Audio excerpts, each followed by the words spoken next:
fondateur du think tank Africa Jom Center. Africa Jom Center, on est surtout focalisé sur la question des recherches sur la démocratie, la crise de la démocratie, sur également les questions de paix et de sécurité en Afrique de l'Ouest. Voilà, en fait, c'est notre champ, notre focus. Et merci de me recevoir ici à Africa Jom Center. Nous allons discuter du Pacte national de bonne gouvernance, qui est un outil de gouvernance que la société civile, une large coalition, a proposé aux candidats pendant la campagne électorale et qui l'ont signé. Mais avant, il y a une actualité, je souhaite que vous puissiez réagir par rapport à ça, c'est la dissolution de l'Assemblée nationale, parce que ça continue de susciter beaucoup de réactions. Vous, quelle est votre réaction par rapport à cette décision du nouveau président? Écoutez, c'est quand même un pouvoir régalien, un pouvoir constitutionnel que le président peut exercer quand il estime qu'il n'a pas à l'Assemblée nationale une majorité qui lui permette vraiment d'appliquer sa propre politique. Donc, on peut le comprendre. Vraiment, de ce point de vue, on n'a même pas besoin de se justifier ou d'avoir des explications. Je n'ai pas de majorité à l'Assemblée nationale, je ne peux pas appliquer la politique pour laquelle j'ai été élu par 54% des Sénégalais. Donc, je vais aller les chercher et la meilleure façon, c'est de dissoudre, effectivement, pour demander aux Sénégalais aujourd'hui de prendre leur souveraineté, hein, la souveraineté au peuple, qui se décide, comme on dit, leur rendre leur habilitation. Voilà. Que dites-vous donc à ceux qui contestent? Il me semble qu'il y a quelque chose qui a fait sujet de polémique et de spéculation. Ce n'est pas fondamental, mais disons qu'il faut quand même le souligner. Quand même. Ceux qui le soulignent, il ne faut pas tout simplement fermer les yeux, fermer les oreilles, dire que ce n'est rien. Parce qu'en réalité, ça va être un sujet de campagne électorale. Donc, ce sujet, on le sait, je pense que c'est le résultat des dysfonctionnements que nous avons eus pendant la campagne électorale et qui ont fait qu'en réalité, celui qui a été désigné, préparé, qui a le leadership pour être président de la République a été bloqué. Il faut le dire, il a été bloqué sciemment par les institutions. Nous l'avons toujours dénoncé. Et en réalité, il a désigné celui qui est devenu président de la République. Et donc, à partir de ce moment-là, ça ne peut pas ne pas avoir d'impact sur le pouvoir, sur son exercice. Et ça, effectivement, on le ressent. Les gens semblent perdre de vue cette situation. Mais cette situation va nous poursuivre. On va nous poursuivre. Mais il faut effectivement, au niveau également central de l'État, que quand on prend conscience de cette situation, qu'on essaye de trouver une solution. Et la solution, effectivement, c'est ça va être le pacte. Le pacte est une très belle occasion aujourd'hui pour résoudre, si vous voulez, les contentieux, les problèmes institutionnels, constitutionnels qui sont encore pendants et qu'effectivement, eux, ils traînent et qu'ils ont hérité. Et c'est extrêmement important, je pense, de ce point de vue, vraiment, le pacte est très bienvenu parce que le pacte, c'est un moment où, effectivement, comme on dit, on peut avoir ce qu'on peut appeler une assemblée constituante où les différents membres de la société se réunissent, discutent et essayent de refonder, de corriger. C'est ça de Djibouti. De refonder, de corriger les imperfections vraiment de nos institutions, de notre démocratie, etc. Et c'est ça, c'est par la démocratie participative. Voilà. C'est extrêmement important. L'amélioration de notre démocratie ne peut venir que quand le citoyen va être impliqué dans l'élaboration des politiques publiques et également dans la mise en œuvre des politiques publiques. Mais il faut voir par quel moyen, par quel modèle. Ça, c'est extrêmement important. Par ce qu'on appelle aussi la démocratie délibérative. La démocratie délibérative, c'est la concertation. La concertation, elle est fondamentale pour qu'on s'entende, pour qu'on ait des consensus forts et pour renforcer le vivre ensemble. Je pense que pendant la période que nous traversons, qui est une période un peu trouble, oui, où nous sommes tous en train de nous chercher, hein, c'est ça, hein, c'est le moment où vraiment nous devons délibérer, discuter, palabrer. Oui. C'est ça. Oui. On ne doit pas aller chercher ça ailleurs. Hein. Oui. Je pense que nous avons des formules, nous, oui, les Africains, oui, pour nous parler, nous entendre et effectivement prendre des décisions, des bonnes décisions ensemble. Et c'est ça la démocratie. Hein. Améliorer la démocratie, c'est forcément passer par ce biais. Justement, le pacte, dans cette préconisation, il est censé rééquilibrer les pouvoirs du président, donner un peu plus de pouvoir aux citoyens. Donc, la finalité, c'est qu'il va renforcer la démocratie, améliorer la bonne gouvernance, l'état de droit. Alors, ce pacte, quelle est sa pertinence alors que, bon, on aurait pu s'en tenir au substrat qui a servi à son élaboration. Je veux parler des conclusions des assises nationales et des recommandations de la Commission nationale de la réforme d'institutions. Écoutez, ce qui est le plus important dans ce pacte, c'est que c'est une réflexion endogène. Et collective. C'est une réflexion collective, c'est une réflexion des citoyens, parce que quand même, ça compte depuis 2008-2009, pratiquement tous les segments de la société ont été consultés. Donc c'est un travail énorme et inédit qui a été fait, je pense. Et puis ensuite, il y a eu les conclusions, CNRI, au moins. Et maintenant, bien sûr, il y a le pacte, avec des propositions très concrètes, vraiment. Et de mon point de vue, nous avons toujours, avec notre démocratie constitutionnelle, je l'appelle comme ça, hein, parce que les constitutionnalistes sont toujours en première ligne.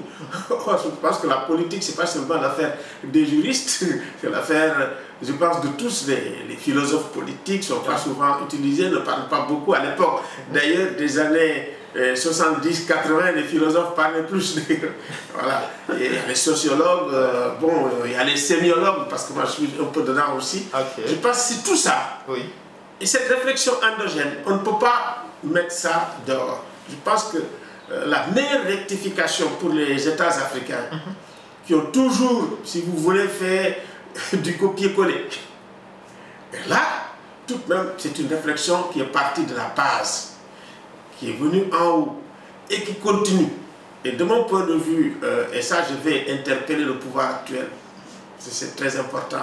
Moi j'ai l'impression que le pouvoir actuel n'écoute pas ce qu'on appelle les corps intermédiaires. Et c'est extrêmement important d'écouter les corps intermédiaires, ça veut dire d'écouter tout le monde. Cette écoute, elle est fondamentale, parce que c'est ça qui peut permettre que les gens se comprennent. Il a fermé la porte au dialogue. Il faut ouvrir la porte au dialogue. Elle est fermée en ce moment? De mon point de vue, j'ai l'impression que c'est fermé.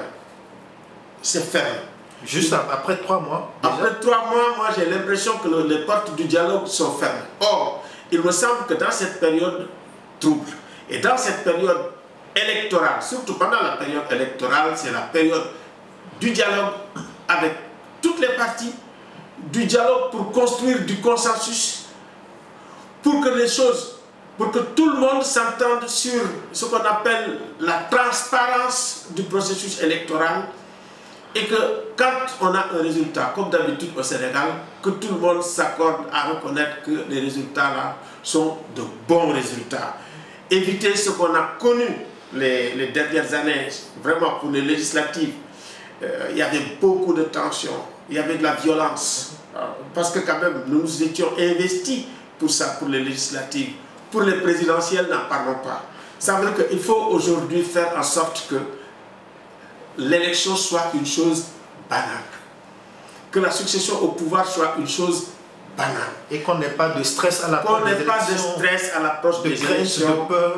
Qu'on n'ait pas de peur, qu'on n'ait pas de tensions, qu'on n'ait pas des, comme on dit, des manifestations à n'en plus finir.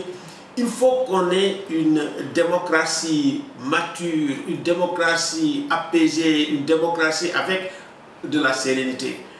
La confrontation électorale pendant la période électorale, ça se comprend. Ça aussi, c'est, comme on dit, le in vivo de la démocratie. C'est important. Mais vraiment que ça soit sur la base des visions, sur la base des programmes, sur la base des offres politiques.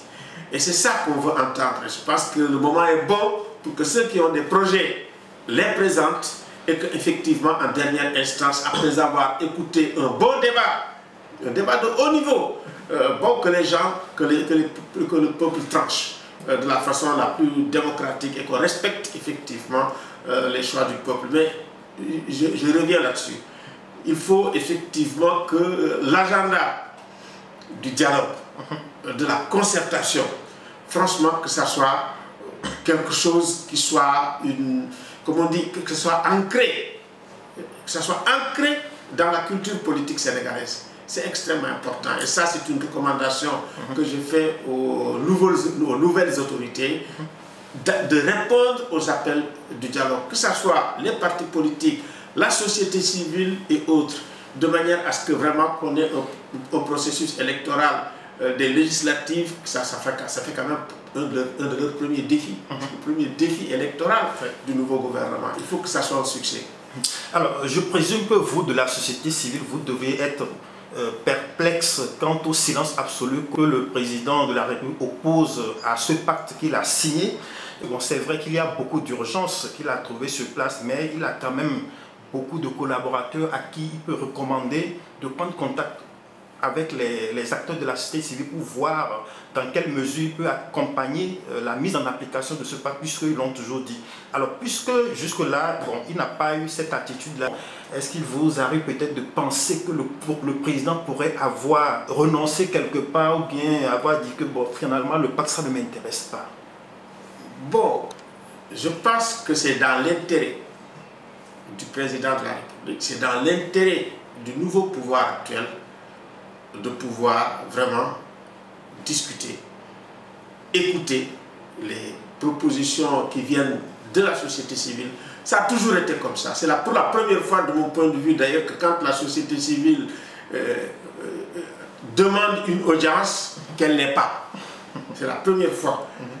Alors que la société civile s'est véritablement investie, absolument, vraiment contre le pouvoir tyrannique de Macky Sall. Il faut le dire, la société civile a payé le prix, a fait preuve de courage. Je dis que toutes les alternances que nous avons eues, il faut dire que l'apport de la société civile a été un apport décisif, fondamental. Donc, moi, je recommande encore au président de la République, encore une fois, de recevoir les organisations de la société civile, les membres du pacte, de les écouter. Même de les écouter, parce que ça c'est important.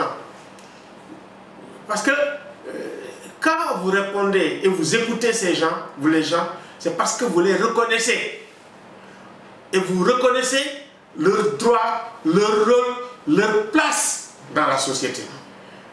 Et également, bon, moi je ne comprends pas que ça fait quand même maintenant 5-6 mois. Et c'est pour ça que j'ai dit, je l'ai dit et répété, il faut un cabinet politique qui comprenne les enjeux politiques qui sont importants. Les enjeux politiques ne sont pas portés tout simplement par ceux qui demandent le suffrage des Sénégalais. La légitimité, ce n'est pas la légitimité conférée seulement par les élections. Il y a la légitimité de l'action permanente de la société civile. Ça, c'est une légitimité qui est reconnue. Ce n'est pas une légitimité électorale. C'est symbolique, c'est politique et c'est des rôles que les gens ont joués depuis très longtemps. Donc, il est extrêmement important, de mon point de vue, d'avoir une cellule politique qui écoute des gens qui sont dans la politique, mais qui ne sont pas dans le fait partisan. Il y a des gens qui sont dans la politique, mais qui sont partisans. Mais il y a les membres de la société civile sont au cœur de la politique, discutent des questions de la politique, mais ils ne sont pas partisans. Ce n'est pas une raison, effectivement, pour dire qu'ils ne comptent pas. Donc, ils comptent. De mon point de vue même, je dis, n'importe quelle voix de Sénégalais doit compter pour le président de tous les Sénégalais. Ça, c'est extrêmement important. De deux, c'est la cellule de communication. Parce qu'en réalité, si vous écrivez, vous sollicitez et vous n'avez pas de réponse, vous allez créer des problèmes de communication. Les gens vont être frustrés. C'est la réalité. Les gens ne vont pas se sentir reconnus dans l'action qu'ils font pour la société. Donc il est extrêmement important que le président de la République et que les autorités actuelles prennent en compte ce qui a toujours été fait dans la société. Il faut mettre en mouvement l'énergie sociale. Ce n'est pas l'énergie des partis, ce n'est pas l'énergie de l'administration, mais c'est l'énergie sociale. Il faut mettre la société en mouvement dans un processus révolutionnaire. Parce que moi, je pense qu'on est dans un processus révolutionnaire. 54%, quand on le donne à une opposition, ça veut dire que vraiment, la société veut une rupture radicale. Et la rupture radicale ne peut pas être portée par un parti, ne peut pas être portée par les politiques tout seuls, mais elle doit être portée par la société. C'est ça le gage de succès, vraiment de ce qu'on appelle la rupture systémique et radicale. Et il me semble que si on a voté à 54%, c'est que les gens veulent une rupture systémique. La rupture systémique, ça consiste effectivement à bien communiquer avec la société, mais ne pas discriminer. Je pense que la question de la discrimination, c'est ça qui va amener effectivement, qui va être source de conflit, source d'antagonisme. Et il me semble que ce n'est pas le moment, avec tous les problèmes que nous avons dans la société et tous les problèmes que connaissent le pouvoir actuel. Parce que c'est un héritage extrêmement lourd sur le plan démocratique, sur le plan de la gouvernance et sur le plan de la sécurité. Même pour quiconque aurait été élu. Pour n'importe qui aurait été élu. Après Macky Sall, c'est un héritage extrêmement lourd. Je pense que la plupart des Sénégalais reconnaissent que c'est un héritage lourd. Ils sont prêts à être patients, mais il faut que toutes les actions et initiatives hors politique, hors État, soient prises également en considération. Et c'est ça qui va permettre à l'énergie de la société de se manifester. On a besoin vraiment de vitalité pour la démocratie. Et aujourd'hui, ce qu'on voit depuis le début, depuis pratiquement 2020-2021, souvent, c'est des conflits qui portent sur des détails, qui ne portent pas sur des choses substantielles. Or, ce que le pacte amène, c'est quelque chose de substantiel pour le vivre ensemble. Et également pour renverser la nation et pour faire peuple. Ça, c'est extrêmement important. Très bien. Alors, l'un des points du pacte, c'est la dépolitisation de l'administration.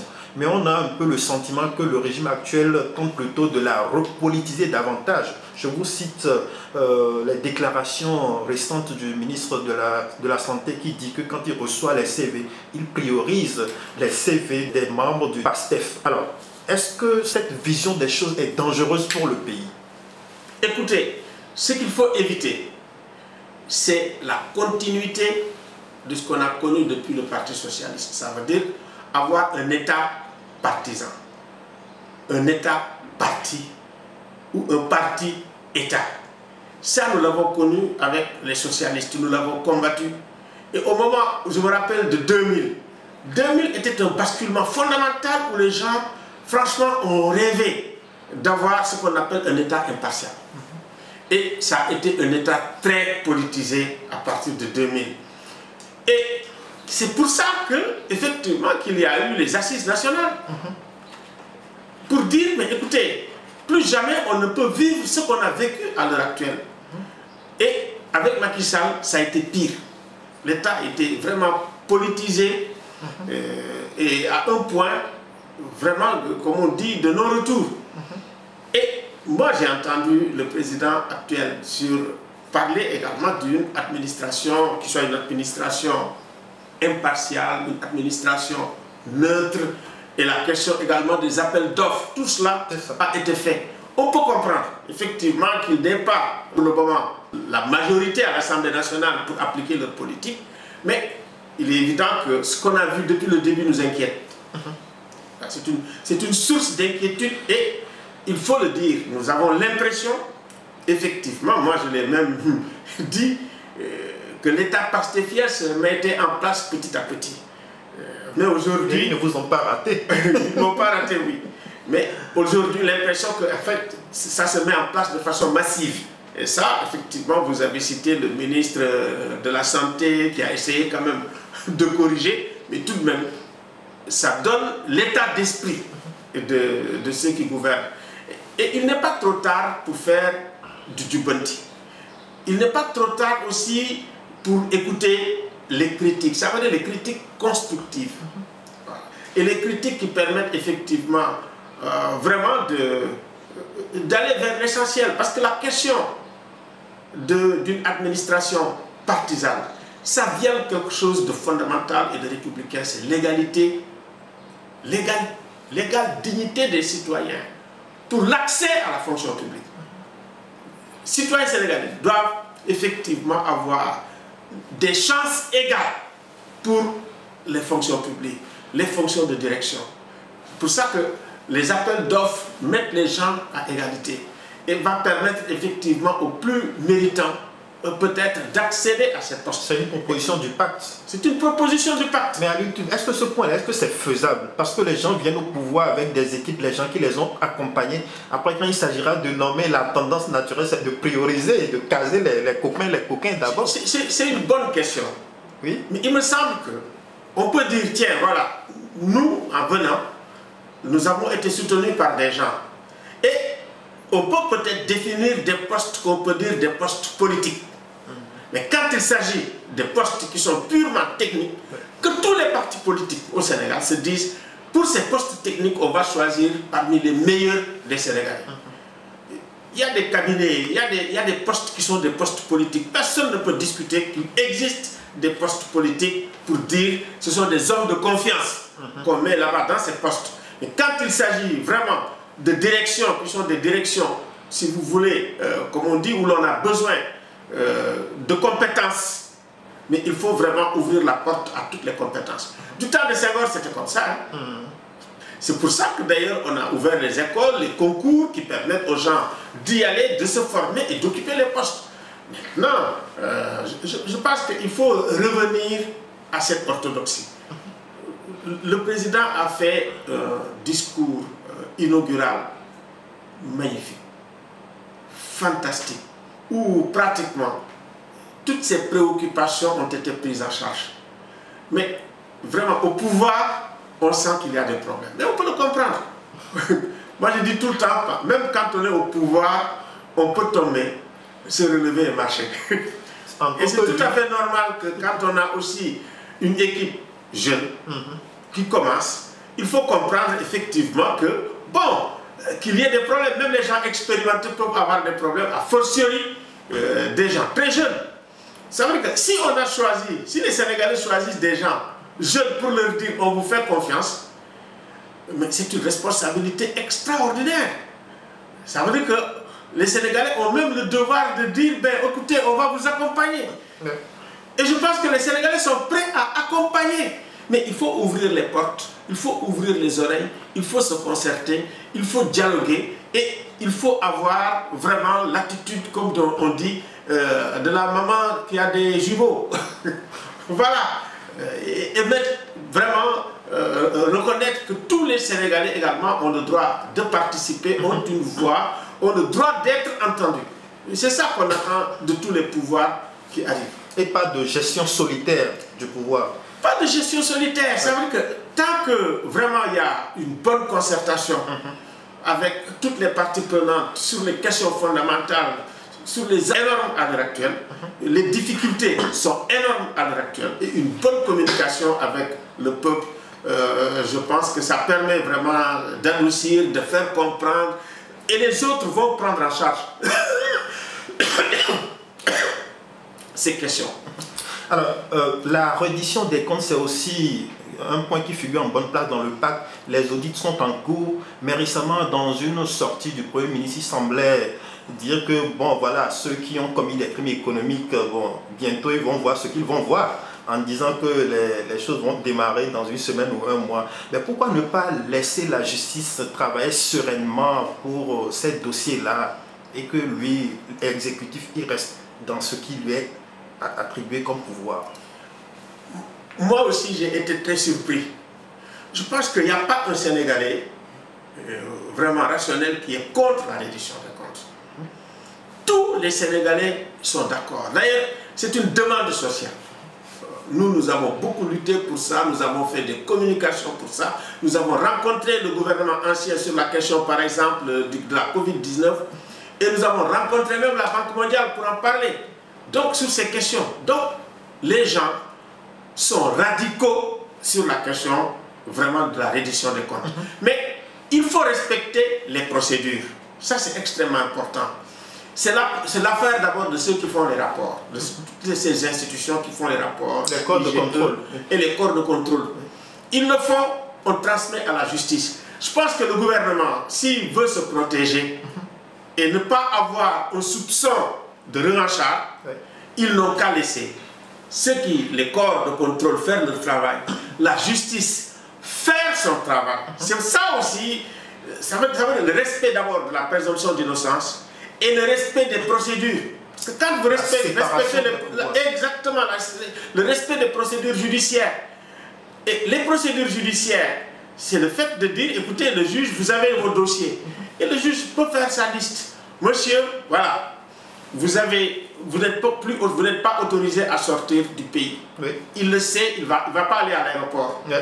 C'est vrai que là aussi, c'est eux qui ont interdit à certains de sortir du territoire. Je pense que vous ne devez pas, à l'aéroport, savoir que vous êtes interdit d'aéroport. C'est ce qu'on appelle les interdictions administratives. Les interdictions administratives, il faut les éviter. Parce qu'en fait, c'est pas légal. Mais à partir du moment où le juge t'appelle, c'est transparent. Vous dit, écoutez, bon, on a reçu des rapports, on a telle information, on a ouvert une enquête vous concernant. Vous ne pouvez pas sortir du pays. À partir de ce moment-là, il ne va pas perdre son temps, prendre son billet, aller jusqu'à l'aéroport et puis se faire retourner. Je pense que c'est une humiliation même pour les gens à qui on les fait. Et on ne doit pas humilier les gens. Et on doit avoir une procédure claire, transparente, avec des communications, une bonne communication qui marche, et faire en sorte effectivement que l'exécutif ne mette pas sa main dans cette histoire. Moins l'exécutif est manifeste dans cette histoire, mieux c'est, et plus ça rassure. Ça rassure tout le monde. À partir de ce moment-là, personne ne va dire que bon, ce sont des règlements de compte politiques. Il faut faire, comme j'ai dit, la reddition des comptes dans le respect des droits de la personne humaine, dans le respect des droits humains. Ça, c'est extrêmement important, dans le respect des libertés. Et à partir de ce moment-là, c'est une bonne procédure. La reddition des comptes, mais on a eu des expériences en 2000. Politisé, le président Wade, on appelait les gens. Qu'est-ce qui allait rester? Rien. Même sous Macky Sall avec la CRI. Macky Sall avec la CRI. Une liste de 25 personnes. Au final, rien. Une personne. Alors, que s'est-il passé? Maintenant, nous voulons du succès. Il faut que ça se passe bien. Et pour que ça se passe bien et que ça soit au-dessus de tout soupçon, on n'a qu'à laisser les acteurs vraiment qui sont qui ont la propriété de le faire, les compétences pour le faire. Ces acteurs-là, on n'a qu'à les laisser agir et que l'exécutif n'a qu'à être totalement en dehors de cela. Parce que vraiment, nous, citoyens, nous voulons la reddition des comptes, parce que quand même, c'est les impôts des citoyens, et vraiment les détournements de fonds, la corruption, c'est pas bon pour nos hôpitaux, c'est pas bon effectivement pour l'éducation, et ça en partie aussi est responsable pour les gosses qui prennent l'immigration clandestine, qui partent. On ne veut pas de ça. Et également les dettes qu'on a à payer qui sont énormes et qui nous appauvrissent. Donc nous avons besoin vraiment de bonne gouvernance, et pour cela, il faut passer par la reddition des comptes, mais dans le respect à la fois de la légalité, dans le respect vraiment également des principes républicains et dans le respect des droits humains. Alors justement, les droits humains, les libertés individuelles ont été fortement éprouvées ces dernières années, notamment au cours du mandat finissant du président Macky Sall. Et vous qui avez pendant des décennies combattu pour la protection des droits humains, pensez-vous qu'avec ce nouveau régime, on va renforcer la protection des droits humains? Est-ce que ça commence bien ou vous avez quelques inquiétudes quand même? Le nouveau régime a adopté quand même la Commission nationale des droits de l'homme. Quand même, on court derrière depuis 2013. Moi, j'ai été président du comité sénégalais des droits de l'homme. C'est nous qui avons la première fois initié cette loi. Je suis tellement content de cette loi que je dirais que cette loi, c'est la loi Alioune-Tine. Voilà. Macky Sall me l'a demandé, j'étais ici et je lui ai redonné le projet. C'est sur ce projet-là que les gens ont travaillé. Et j'estime effectivement que c'est une excellente chose que le pouvoir actuel, au moins, ait fait passer cette loi qui est passée à l'unanimité. Ça, vraiment, j'applaudis. Je me dis que c'est un bon pas. Mais il ne s'agit pas tout simplement vraiment d'avoir une commission nationale des droits de l'homme. Il faut que ce comité protège le citoyen sénégalais, protège les droits de la personne. Et non pas, ne soit pas là, avec ce qu'on a vu, pour tout simplement défendre le gouvernement et les actes du gouvernement. Ça, nous l'avons vécu avec Macky Sall. On a besoin de renforcer la protection des droits de l'homme parce que quand même, les autorités actuelles ont été des victimes directes des droits humains. Oui. Leur parti politique, victime des droits humains, même dissous. Donc, je pense que... Ils le comprennent normalement mieux que quiconque. Aujourd'hui, franchement, de dire, tiens, les droits humains, c'est précieux. Moi, je me rappelle, quand Wade, on le mettait en prison, on agissait avec Amnesty International. Mais Wade avait une bonne reconnaissance par rapport à ce que la RADDHO avait fait et ce que Amnesty International avait fait. Et je pense aussi avoir une bonne Commission nationale des droits de l'homme, c'est une très bonne chose, mais également renforcer les organisations de droits de l'homme, les organisations de la société civile qui sont dans les droits humains, c'est extrêmement important parce que ces organisations, quand même, je dirais depuis les années 90, ont fait un travail extraordinaire dans beaucoup de domaines. Dans la promotion des droits de l'homme, des droits de la femme, de l'enfant, sur les prisons, c'est un travail extraordinaire. On a fait des pas énormes au Sénégal à cause de ça. Mais il faut qu'on continue. Et je pense que nous sommes là encore, et puis nous le disons au gouvernement actuel, au président Diomaye et au Premier ministre Sonko, que nous sommes là, nous, organisations de droits de l'homme, pour également aider, soutenir tous les actes du gouvernement allant dans le sens de renforcer les droits humains. Et de ce point de vue, moi aussi, je reviens effectivement sur un certain nombre de choses. Nous avons dénoncé le gouvernement de Macky Sall quand le président Diomaye a fait son truc sur Facebook pour dire ce qu'il a dit. On a dénoncé, c'est pas normal. Mais c'est pour cette raison qu'on dit, mais il ne faut pas quand même mettre en prison le commissaire Keïta et Ahmed Suzanne Camara pour ce qu'ils ont dit. Nous condamnons ce qu'ils disent, nous condamnons les insultes, nous condamnons. Mais ce n'est pas une raison pour mettre des gens en prison. Nous luttons contre ça depuis le temps des Talasila. Donc les années 88-90, quand on les mettait en prison du temps de Abdou Diouf. Et on a toujours demandé quand même vraiment ces lois qui sont des lois scélérates et liberticides, vraiment d'abolir ces lois. Ça c'est extrêmement important. Donc nous disons, ne faites pas dans la continuité, faites dans la rupture. Et faire dans la rupture, c'est faire en sorte effectivement que les droits humains et les libertés fondamentales soient respectés. Nous avons vu également les interdictions de manifestation. Nous n'attendons pas également de ce gouvernement des interdictions de manifestation. On sait ce que ça a coûté. Ça fait beaucoup de violence dans ce pays. Et il faut qu'on tire les leçons pour voir quand même les manifestations, bien les encadrer. Les Sénégalais savent manifester maintenant. Quand vous autorisez les manifestations, moi je le sais. En 2021, ici, quand il y a eu les problèmes, mais le pays a failli basculer. Quand les gens sont venus, ils m'ont dit, mais Aliou, il faut aller voir Macky. Et puis, Macky était quand même aussi dans des difficultés énormes. C'était Cheikh Tidiane Dièye qui était passé me voir ici. Quand je suis parti voir le président pour lui dire, écoutez, il faut relâcher. Il m'a dit, Aliou dit aux gens d'arrêter de manifester. Quand j'ai demandé aux organisateurs, ils m'ont dit, mais nous ne pouvons pas le dire, on va être discrédité. Dis au président d'autoriser la manifestation. Et quand il a autorisé la manifestation à la fin, à quoi on a assisté?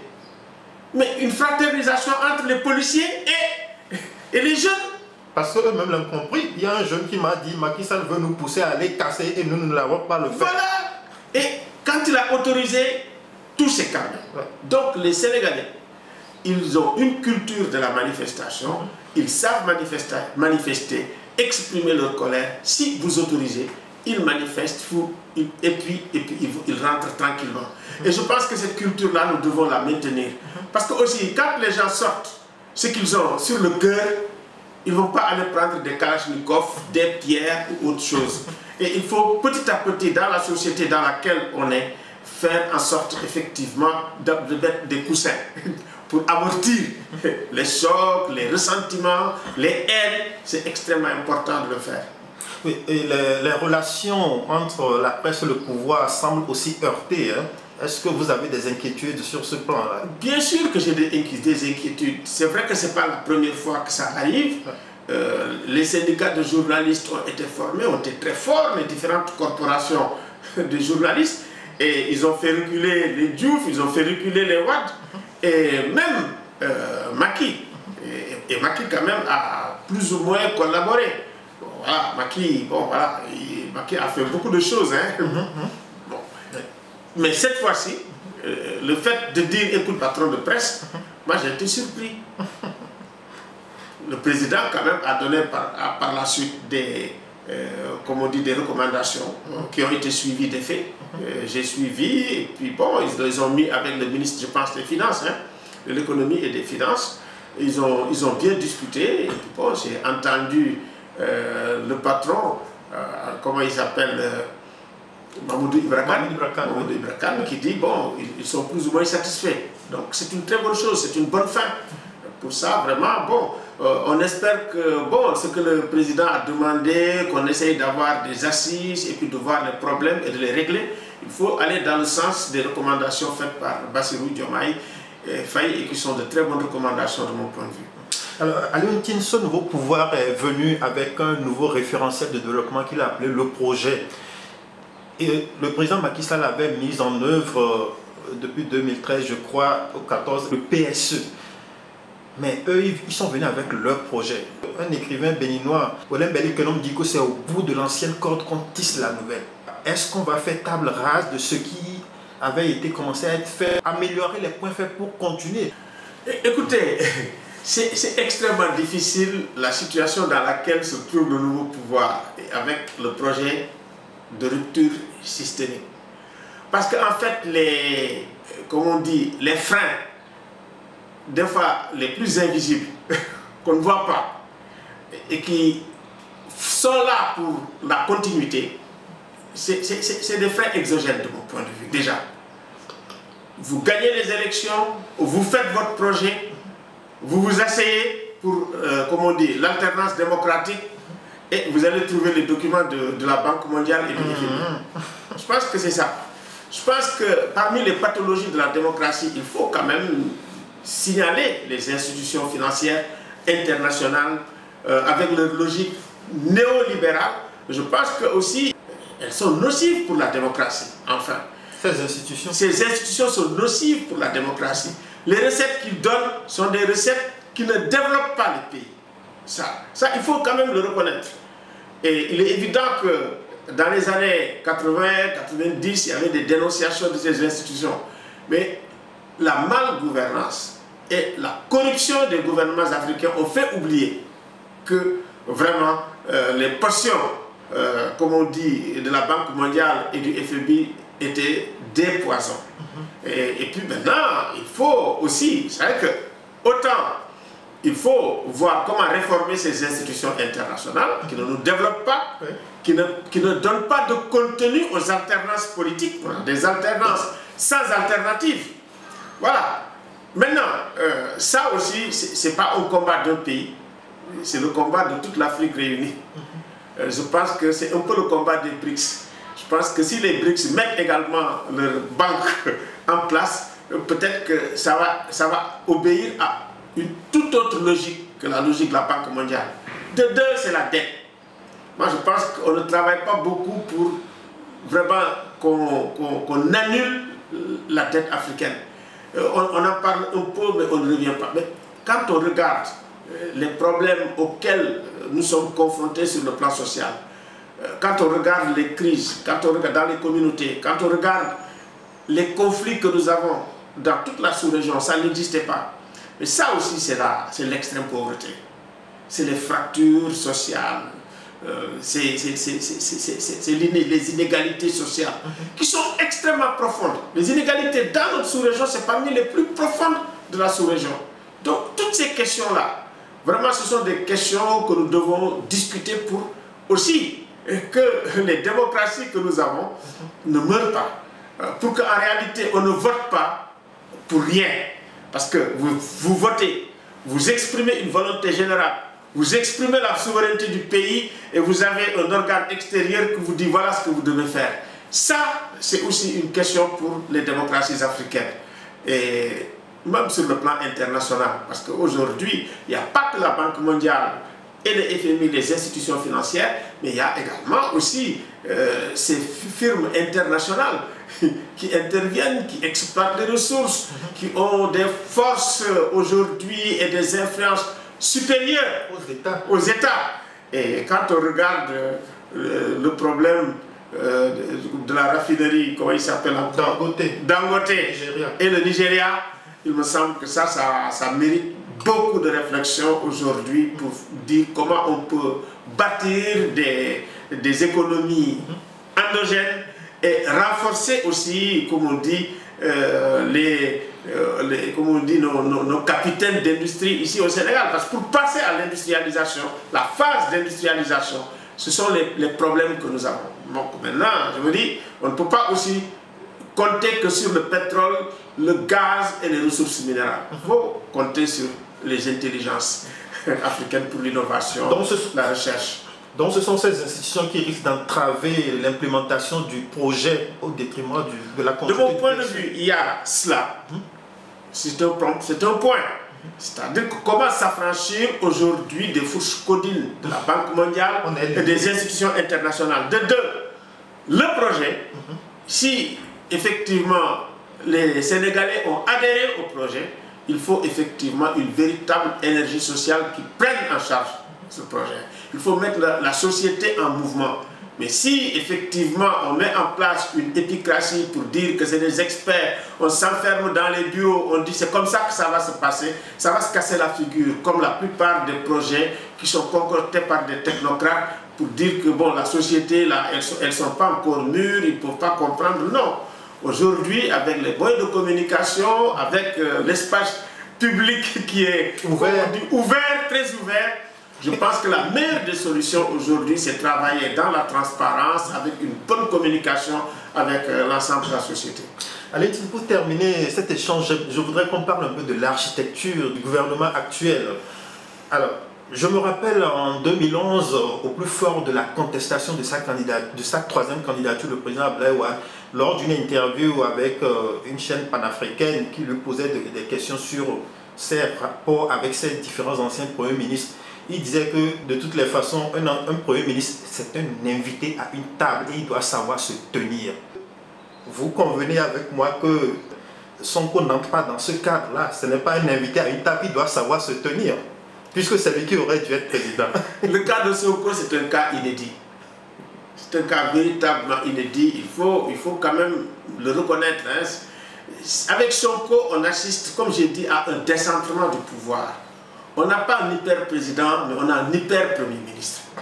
Ça aussi, il faut le dire, hein, c'est le résultat des dysfonctionnements de notre démocratie. Hein. Le véritable dysfonctionnement vient de là. On a tout fait pour arrêter Sonko. Il a souffert vraiment toutes les misères pour ne pas être candidat. Mais ça ne peut pas ne pas impacter sur les institutions. Il faut bien comprendre ça. On ne peut pas dissocier à la fois tout le vécu de Sonko et le comportement qu'il a à l'heure actuelle. C'est lié. Maintenant, il faut que Sonko en prenne conscience, il faut que les Sénégalais en prennent conscience et qu'on trouve une solution. Voilà, moi je suis d'accord pour effectivement, quand on a quand même un chef de gouvernement, qu'il gouverne. Mais il faut que ça soit entériné, qu'il gouverne. Et qu'il tire aussi, comme on dit, sa légitimité quelque part. Parce que quand même la légitimité du président de la République au Sénégal par rapport au Premier ministre, écoute, c'est l'histoire d'un décret. Diomaye, quel que soit Alpha, Demain, s'il fait un décret pour changer, ça change. Voilà. Mais en même temps, tu peux tenir un décret et ne pas avoir, si vous voulez, les moyens politiques de ce que vous voulez. C'est pour ça qu'il ne faut pas souhaiter. Il ne faut pas souhaiter que Diomaye et Sonko soient dans le conflit. Il ne faut jamais souhaiter ça. Il faut qu'ils soient ensemble parce que ça serait une crise innommable au Sénégal. Donc on a intérêt qu'ils soient ensemble. Mais eux aussi, il faut qu'ils aient intérêt d'être toujours, comme on dit, un tandem. Qu'ils s'entendent très bien, mais qu'ils s'entendent dans le sens de renforcer la République, de renforcer la démocratie, de renforcer les droits humains et de bien communiquer aussi avec vraiment les Sénégalais. Mais on dit la lutte rassemble et le pouvoir divise. À quelles conditions ils peuvent rester ensemble jusqu'à la fin du mandat? Ça, c'est très difficile. Moi, je ne suis pas un devin. Mais à eux, ils ont une responsabilité, je dirais, extraordinaire. Oui. C'est une responsabilité extraordinaire que Sonko et Diomaye, ils ont. Parce qu'en réalité, c'est le couple et le tandem qui a été pratiquement élu. Dans des conditions aussi, il faut le dire, hein, dans des conditions exceptionnelles. C'est pour ça que j'ai dit que notre démocratie est miraculée. C'est une démocratie miraculée. Il faut qu'on fasse avec beaucoup de lucidité, avec beaucoup de raison. Arrêter de faire de Sonko un punching ball. Parce que Diomaye, il a sa responsabilité. Diomaye, il est de Pastef, il est sorti de Pastef. Ça aussi, on ne peut pas du jour au lendemain dire bon, ça c'est fini. Non. Mais il faut que Pastef, le parti politique, ait Diomaye et Sonko. Et il faut que Sonko, qui est aussi, comme on dit, qui a le leadership, sache jusqu'où ne pas aller trop loin.